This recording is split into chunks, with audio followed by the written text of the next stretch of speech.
Zalongo. Zalongo. Zalong, yes, Zalong. So, I read one of your best writers, I would say, Nikos Kazantzakis, and he, when I read the book, I just couldn't resist being touched by one of his explanations. He writes about Zalongo, and it's a cliff in Epirus, in the west of Greece, right? And it's a historical place where a large number of Greek women chose death before captivity by the Turks. He writes in his last book, a report to Greco. I'm sure you have read it. And they first hurled their babies over the cliffs, and then they formed a circle and danced until each one of them looked to her doom. And my grandmother, there are stories about just my grandmother who threw herself, her mother picked up her 3 kids, one in her hand, the other one in her hand, right hand, and the third one holding her cloth. And she wanted to jump into a well, not be raped or killed by the killer's urine safer. But one of her daughters didn't want to jump with her. She let go her dress and survived in that sense. And that's my grandmother.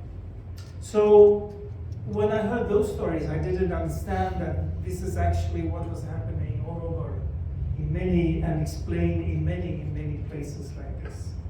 So that is my story. But there are life stories that always include adversity, danger, struggle, and these stories all revolve around overcoming these dangers, about heroism, about transformation, sometimes on one's own, as my grandmother, and sometimes with the guidance of maybe something magical, and they tell that story.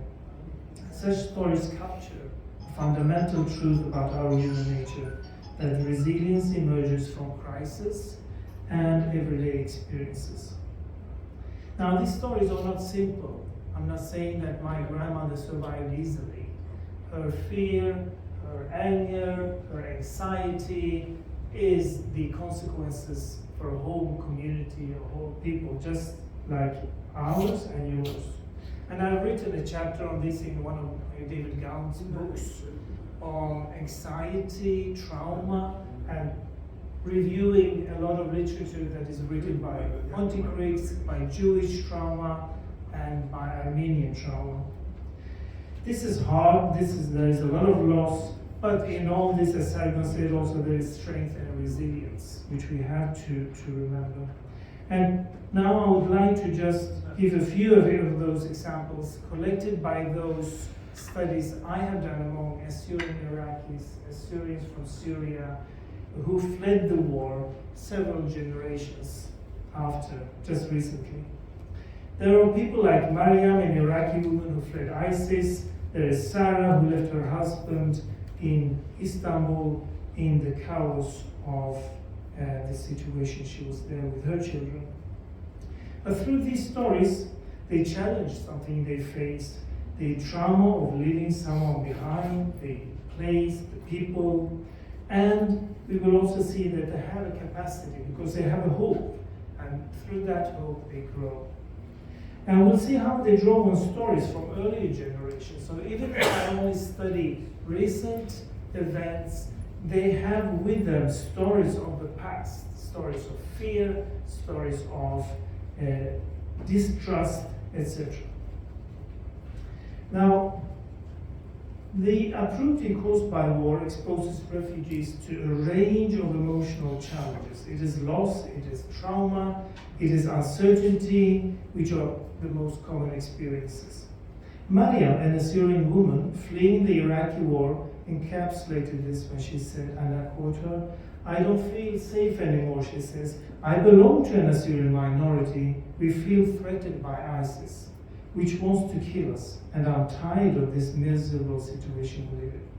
She's not the only one telling these stories. I've interviewed maybe up to 100 Iraqi and Syrian refugees throughout the last 10 years, and many of them tell similar stories of fear. These reactions would fit the definition of trauma by the American Psychological Association, which gives us a good definition, which is an emotional response to a dramatic event that exceeds an individual's normal capacity to cope with fear and danger.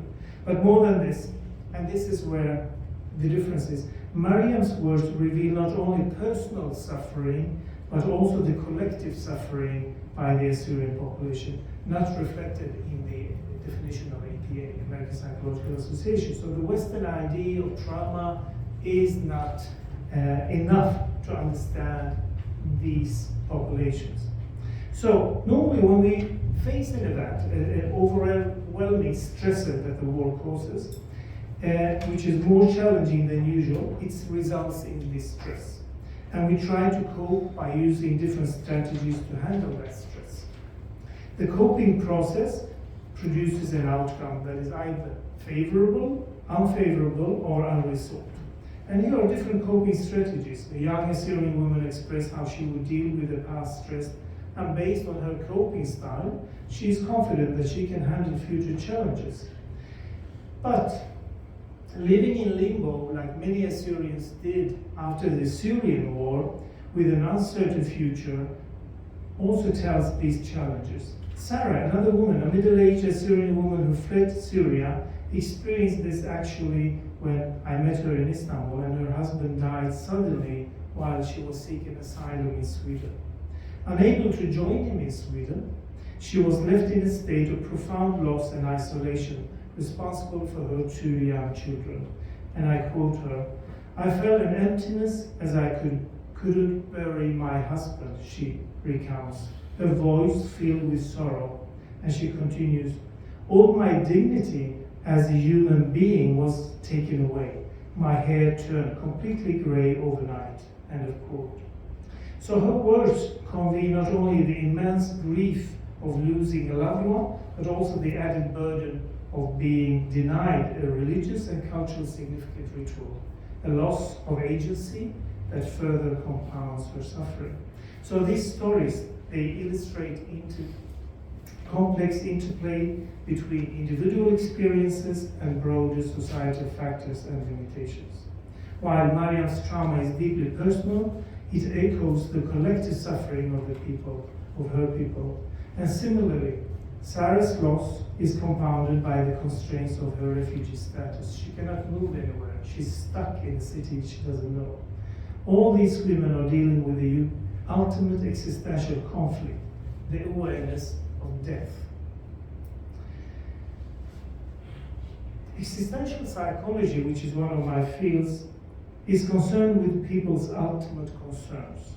When sensing a conflict between death and life, freedom or groundedness, isolation or belonging, or meaninglessness. And when applying these processes to the whole collective and paying attention to issues of history, like Sarko went through, power, injustice, social, we see a more complex picture than the Western psychiatrists normally depict. Let's look at 2 of these tensions among the Assyrian refugees, and most certainly these processes were similar for those who survived the genocide earlier on. The first one, about freedom versus responsibility. A search for freedom is a basic existential human concern. As one of the stories I couldn't go through was explaining. One side of freedom is groundedness, and the other side is responsibility. Because out of that grows a feeling of guilt for abandoning either one's parents, leaving someone behind, leaving one's home, or not being able to attend a funeral, as in Sarah's case. So problem is that if we stop here with these Western concepts, we will start seeing the existential dilemma among these individuals as a conflict between self-fulfillment and guilt. And we will end up identifying these individuals as weak, powerless, lacking agency, and ultimately as migrants who have just escaped a war and or simply failures. On the contrary, human beings always exist in a state of relatedness. They're always dependent, unfulfillment, and even incomplete. This is the nature of us as human beings. And in this framework, then these survivors are not less or inferior to others because of their experiences. The second existential concept is that between isolation and belonging. Isolation is not simply social isolation in this sense. Isolation is being alone in the world. Now, at the same time that we long for protection, we want contact, we want to be part of something larger. For the Assyrians, existential isolation is to lose ground, feeling maybe abandoned by God, losing one's faith and losing one's homeland, as some of the interviews would express it. It is a fear of cultural extinction. Sito, another young person, Assyrian from Syria that I met, has expressed this when I met her in Istanbul, where she had been on the road for more than a year trying to find a way to Europe. I quote her, "I used to find solace in my faith," she began, and her voice filled with quiet despair, and she continues, "The church was my sanctuary. But when the war came, everything changed. I was forced to leave my parents behind. In the monastery in Egypt, I sought spiritual refuge, but instead found disillusionment. The news of my parents' death while I was away compounded my suffering. I questioned my faith, wondering where God was in all this darkness.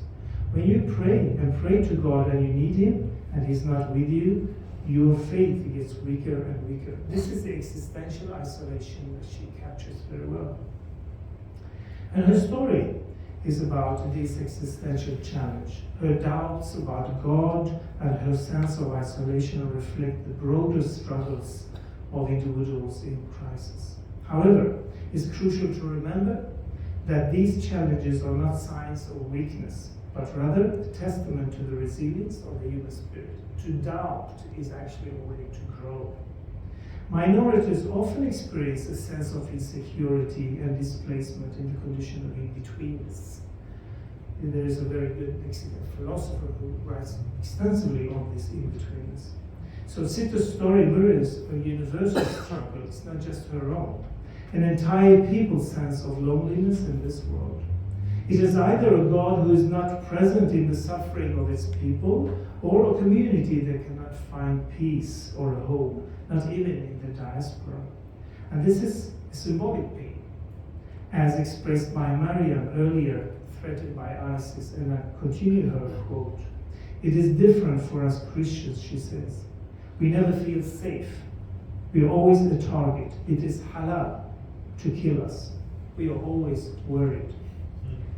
The threat of violence and extinction, as exposed by Mariam, underscores this existential fear experienced by many minorities.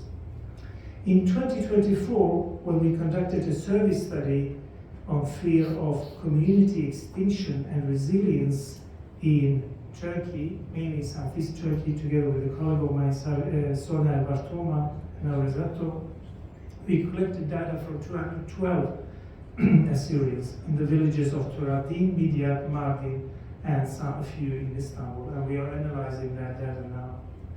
70% of those respondents answered that they fear their community will cease to exist in the near future. 70%. 60% respond that their community is the target of extinction. But here comes also the backside of being a minority and living with the consequences of trauma. 42% say that they feel their community is closed because of that to other people. This is the backside of the consequences of trauma. This collective suffering can lead to a sense of despair, meaninglessness, and isolation. But it can also be a catalyst for resilience and hope, or to simply again return to where we began by Nikos Kazantzakis. He writes clearly, suffering is the greatest guide for human development. And I think that is what we share together, the Pontic Greeks, the Assyrians, the Armenians, and many others who have suffered in this history. And it is at that moment when that word, experience or suffering, suddenly becomes meaningful. What was meaningless becomes meaningful when we share that together. And I think that is our goal. Thank you very much for inviting me.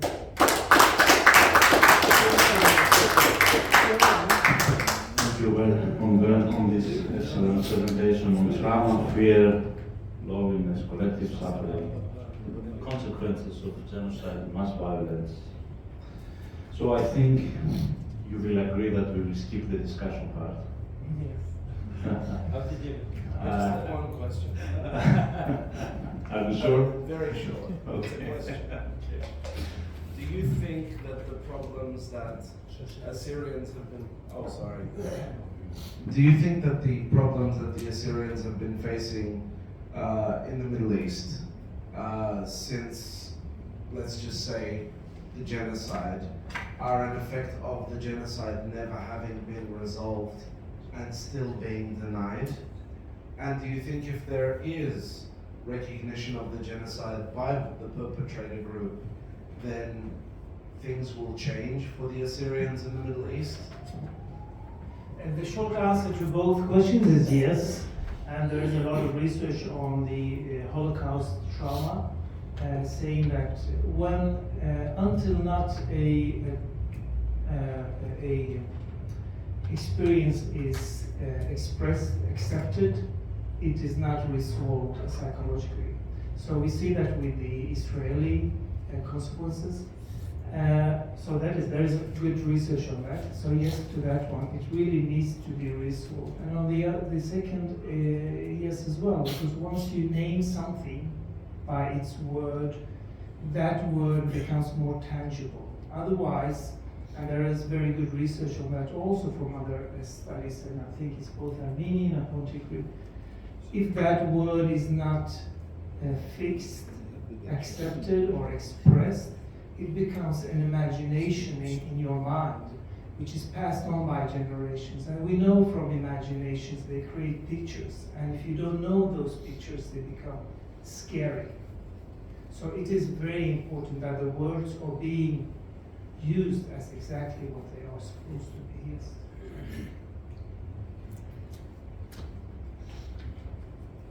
Okay. I would like to thank all the participants for their presentations. I think it was an extremely interesting conference. I personally learned a lot, and many questions arose about issues that have not yet been researched. For example, in the case of the Greeks, we heard about practices followed by the Young Turks and the Kemalists that were common in terms of method of exterminations, but also differences that are extremely interesting to be studied. It was certainly a tiring but extremely productive day.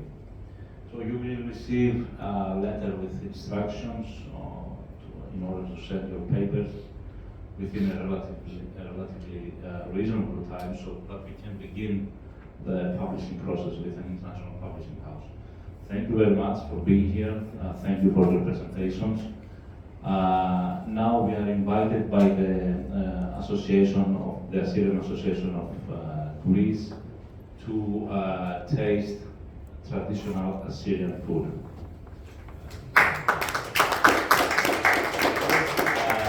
There is a Petition, signature petition. okay. Good. You know, the most important thing, at least here in Greece, it's one of, let's say, struggles of the association, but not only the association, is the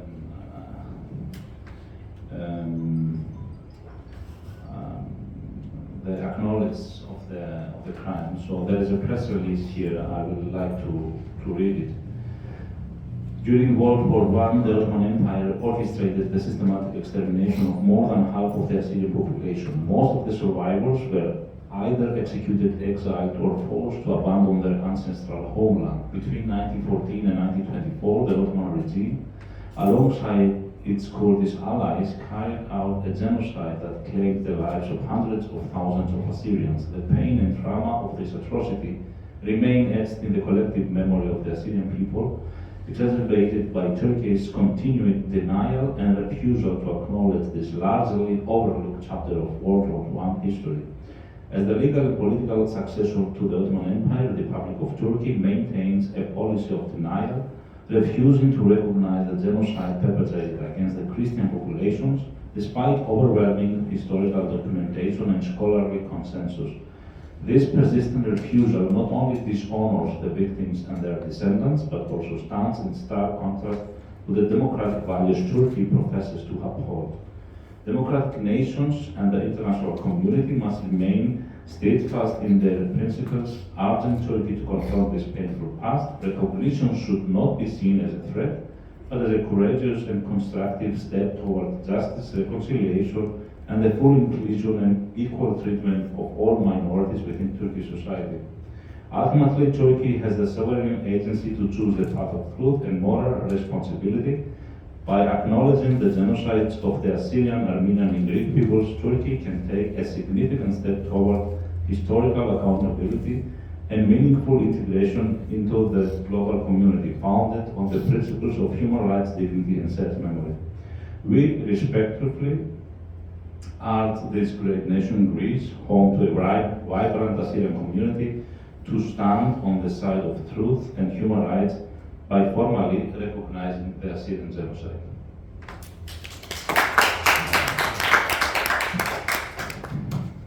Please, whenever you feel comfortable, you will sign this edition. If you feel comfortable, please. Okay, thank you very much. Let's go to